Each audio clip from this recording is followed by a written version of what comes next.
तरावीह के बारे में कुछ अहम बातें जिनको समझना जरूरी है ताकि कोई गुमराह ना कर सके।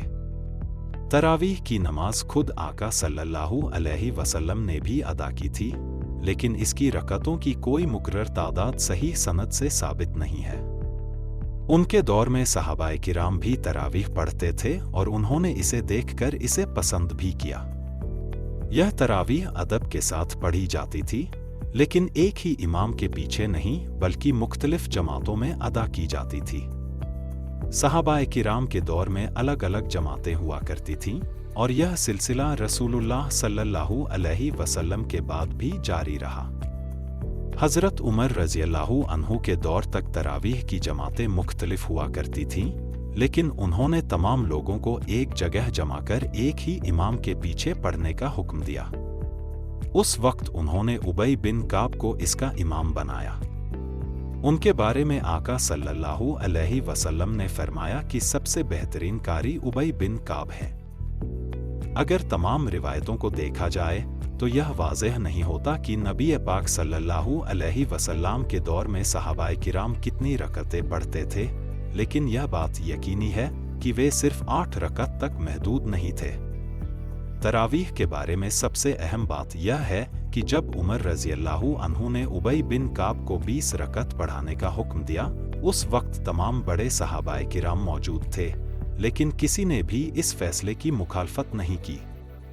अगर तरावीह सिर्फ 8 रकअत होती तो क्या सहाबाए किराम इस फैसले को बेखटके मान लेते? उम्मुल मोमिनीन आयशा रज़ियल्लाहु अन्हा भी उस वक्त मौजूद थी, लेकिन उन्होंने भी इस फैसले को गलत नहीं ठहराया। इससे यह साबित होता है कि उनके नज़दीक भी तरावीह 20 रकअत ही थी।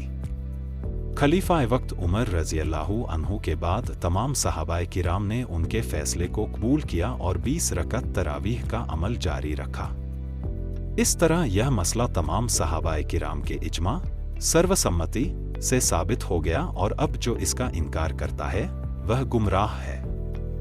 क्या उमर रज़ियल्लाहु अन्हु आका सल्लल्लाहु अलैहि वसल्लम की मर्जी के खिलाफ कुछ कर सकते थे? और क्या सहाबाए किराम उमर को नबी पाक सल्लल्लाहु अलैहि वसल्लम के अमल के खिलाफ जाते देखकर उन्हें अपना खलीफा मान लेते?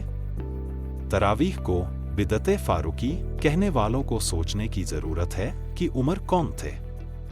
उनके बारे में हदीस में आता है कि कुरान उनकी राय के मुताबिक नाजिल होता था। वे वही उमर हैं जिनके बारे में रसूलुल्लाह सल्लल्लाहु अलैहि वसल्लम ने फरमाया कि अगर मेरे बाद कोई नबी होता तो वह उमर होते। इसके अलावा उन्होंने यह भी फरमाया कि अल्लाह ने उमर की ज़बान और दिल पर हक को जारी कर दिया है। रसूलुल्लाह सल्लल्लाहु अलैहि वसल्लम ने फरमाया कि शैतान उमर से डरता है।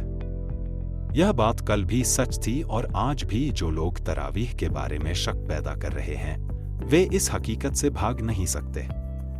नबी पाक सल्लल्लाहु अलैहि वसल्लम के अमल से तरावीह की रकअतों की कोई मुकर्रर तादाद सही सनद से साबित नहीं होती, लेकिन तमाम सहाबाए किराम के अमल और उनके इज्मा से यह साबित हो जाता है कि उन्होंने 20 ही रकअत पढ़ी थी। इसी वजह से अब्दुल्लाह बिन अब्बास की 20 रकअत वाली हदीस भी काबिले एतबार हो जाती है।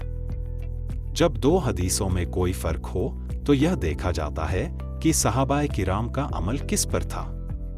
जाबिर बिन अब्दुल्लाह की 8 रकअत वाली रिवायत पर किसी भी सहाबी का अमल नहीं था, लेकिन अब्दुल्लाह बिन अब्बास की 20 रकअत वाली हदीस पर तमाम सहाबाए किराम का अमल था।